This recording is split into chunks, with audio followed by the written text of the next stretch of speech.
What's going on, guys? This is Rob, and Hulk is fighting Thanos. So welcome back to issue number 2. As always, if you guys need to get caught up, you'll find a link to the Thanos playlist at the end of this video. But for a little bit of a refresher here, Thanos has basically launched an attack against Earth, specifically Fresno, and the Illuminati have essentially assembled in order to rescue a girl named Roberta, who has no clue what it is that's going on right now. Now, I hypothesized who this girl was and why she matters and why Thanos is hunting her, because he is in particular looking for her. He doesn't know it's her, but he's just looking for a person. And so a lot of it's just kind of left to Thanos' ability to just sort of deduce the situation. The fact that he's here on Earth looking for a person, the Illuminati and really the superheroes most likely know who she is. They'll go to rescue her, which is exactly what they did. And all Thanos has to do is essentially follow them, which he's kind of doing, because what he's doing is basically laying waste to this entire city of Fresno. And in fact, what he had done using his ship was actually pull Fresno off of Earth and out into space. Now, two things. Number one, as I understand it, there's nothing in Fresno, so I have no clue why in the world he's attacking this place. And number two, as I understand it, folks in California wouldn't mind if Fresno disappeared off the face of the planet and was just taken into space. I think it'd be more apt to say if he did it to Detroit. I'm sorry for all you guys who live in Detroit. David Cage, my bad, bro. But still, it's just one of those things, right? What you end up getting here with this Illuminati team, though, and like we mentioned in the last video, they have Blue Marvel. Now, historically speaking, right, like the Illuminati consists of Black Panther and Reed Richards, Doctor Strange, all those different guys. Black Bolt, for reasons that make sense to nobody at all because that guy sucks. But Blue Marvel being here, this guy's a powerhouse, right? This guy is one of the various analogs of Superman in Marvel Comics. The dude is a hoss. And so one of the things that I also want to point out here is that I initially thought this story took place in like an alternate universe.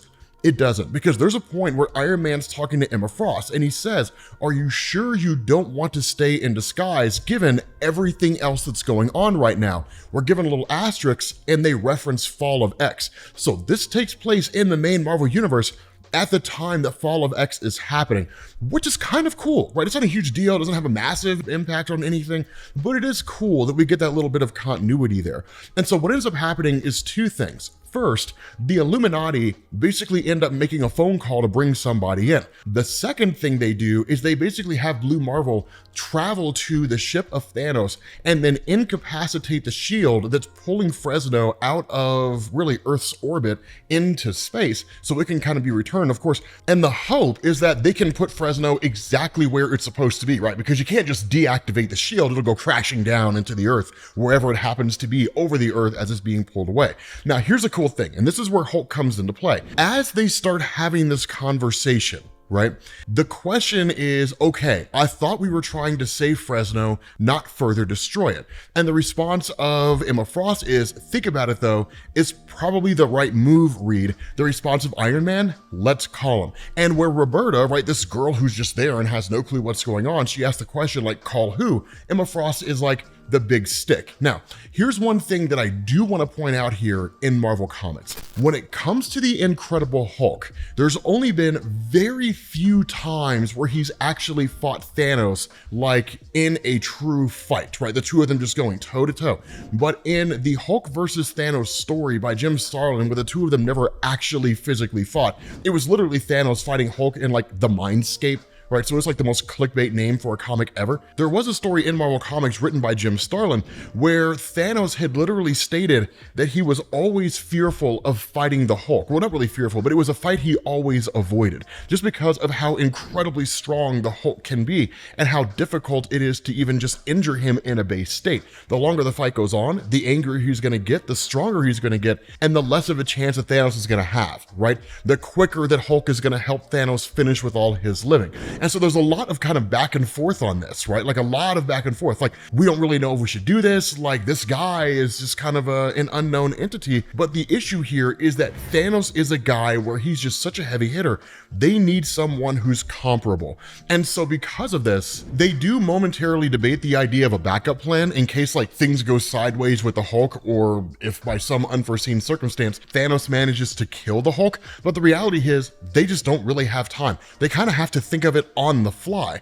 And so what you get is Blue Marvel flying to the ship and then basically busting into this place in order to try to incapacitate the shield. Now, as a testament to Blue Marvel's intelligence, by himself, what this guy does is not only incapacitate the shields, but also precisely place Fresno right back to where it was supposed to be, right? So it is pretty smart that he was able to do it on his own without any help from Reed Richards or anybody else. Now, to the moment you've all been waiting for, you get this amazing moment, right? Where Iron Man asks Doctor Strange, did you call him, right? And Strange says, I did, in a sense. He wasn't happy to hear from me. We may be on our own, right? Because remember, one of the last times that Hulk heard from Stephen Strange in any meaningful way was during World War Hulk, right? When like Stephen Strange manifested the power of Zom and tried to kill the Hulk, right? So again, like the Illuminati reaching out to Hulk, that's not something he's keen on, right? Planet Hulk, World War Hulk, that's all him versus the Illuminati.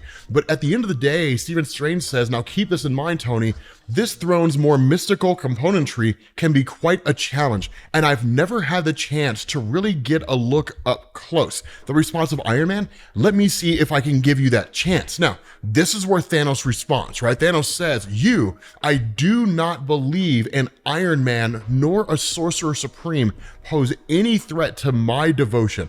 I ripped myself from the lip of an event horizon, all to find the one who must be mine. I'll not be dissuaded in my quest. Now, of course, what he's talking about here is what we referenced. I want to say we talked about it during Judgment Day, but that Thanos had basically been dropped into a gravity well, right? He was dropped into a black hole and seemingly locked away forever. The guy got himself out, right? Because that's just the power of Thanos, right? Well, he was kind of rescued / got himself out, but still, he escaped, right? And that's how Thanos ended up returning post that story. It was a way for Marvel to remove him from the landscape and just kind of allow stories to be told without fans wanting to see Thanos all the time because the MCU had basically killed him off. Of course, Thanos is too popular to just be removed, hence the reason why he's back. But that's when the Hulk shows up here, right? At the end of the day, like, yes, Stephen Strange is really powerful. The guy's powers just change like the wind, depending on who's writing the story. And Iron Man's cool, but the guy is no match for Thanos. Like, it's just not going to happen, especially not in the comics. But in the middle of this whole conflict, these guys are doing everything they can, right? Stephen Strange is like, Thanos, I'm warning you, leave Fresno at once, right? And it's just like, oh, Strange, I have yet to complete my most sacred errand. And where Doctor Strange tries to conjure the crimson bands of Sidorak, Thanos immediately overcomes him and then shuts him down. Now, this is Thanos playing smart, right? Because Thanos is kind of like, okay, so here's the thing. With this level of power this guy has, right? Like, he needs to speak in order to conjure spells for the most part. He doesn't necessarily have to, but even within the Doctor Strange mythos, it's similar to Harry Potter in the sense that casting magic without using words is a very dangerous gambit. And some of the most magical spells and most powerful spells require you to actually speak the incantations out loud. Taking that ability away by just knocking him out immediately makes it possible for Thanos to avoid him. And that's when you have Hulk who appears. He says, you can swat away puny Iron Man and smash a Magic Man, but can you stop a Hulk? And so for one of the very few times in Marvel Comics, you see these guys go toe to toe. Now, here's where things get murky, and I want to know your all's opinion about this, right? So Thanos responds, right? He says, I have no time for this, Banner. I will not let you stand in my way. And of course he says, like, Banner's not here. It's only Hulk, right? Hulk will deal with you, yada, yada, yada. Doctor Strange wakes back up, basically starts conjuring mystical powers again.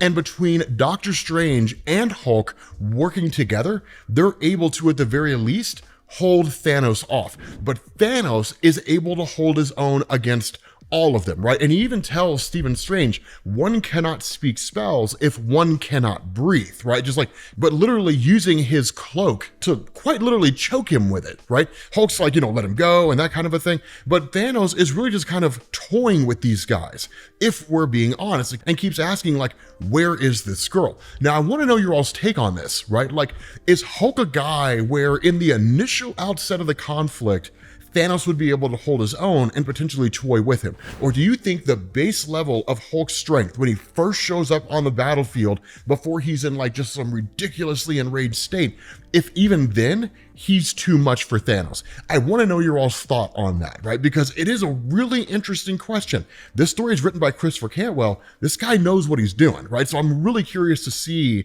how you all feel about that. But at the end of the day, the goal of the Illuminati is to basically just keep Roberta safe from Thanos, right? Now that Fresno is back on Earth itself, and the shields of Thanos' ship, which basically created a kind of barrier around the city, are gone. They can just sort of get her to wherever they need to get her, right? So like the clock is on, right? The clock's counting down before the Illuminati whisk this girl away. And now Thanos has to hunt the entire world for this girl, as opposed to just a city out there in California somewhere.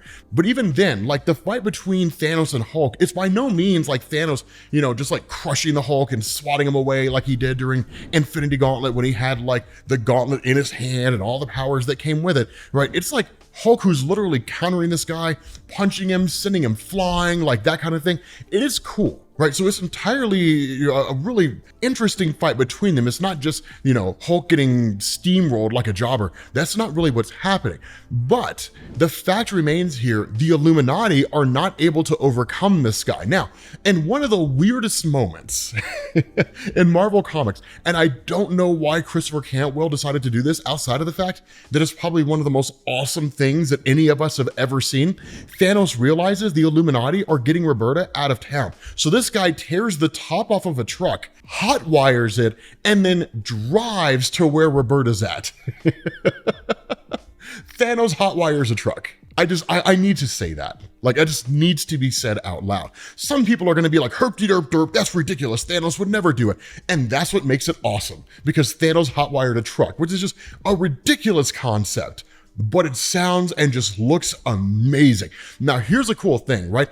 Thanos just comes barreling into this parking lot where Roberta's at, right? And it's just like, there she is. Now, Emma Frost steps up with her diamond form, and I guess that's all kind of cool and everything, right? Super powerful telepath. Her secondary mutation is that she can turn herself into a diamond, whatever. But at the end of the day, she gets a little full of herself and uses her telepathy to kind of hold Thanos back, which she could do, right? Emma Frost is one of the most powerful telepaths in the entirety of the Marvel universe, like on a universal level, not just on Earth, but like throughout the whole universe. She's that OP, but she gets too big for her britches. Thanos swats her away, right? Just basically knocks her unconscious and sends her flying. And when that happens, he seizes Roberta, right? And he was like, you will get in the vehicle now, right? Because what spells less sketchy than just some giant purple guy who's a demigod bent on annihilating anything and everything that he possibly can, forcing you into a sketchy vehicle, right? Like, I mean, it's one of these, one of just these ridiculous things. But Roberta doesn't understand what's happening, right? And she's like, are you going to kill me? And his response, no, I'm not going to kill you. I only need you to remember who you truly are. And she was like, no, like, my name's Roberta, right? Roberta Marshall. He's like, no, you are my greatest love, my reason for being. You are Mistress Death. I called it at the end of the last video. I told you guys that's who it was. This is who it is. Make sure you guys click the playlist to get caught up on the Thanos series, and I will catch you all later. Peace.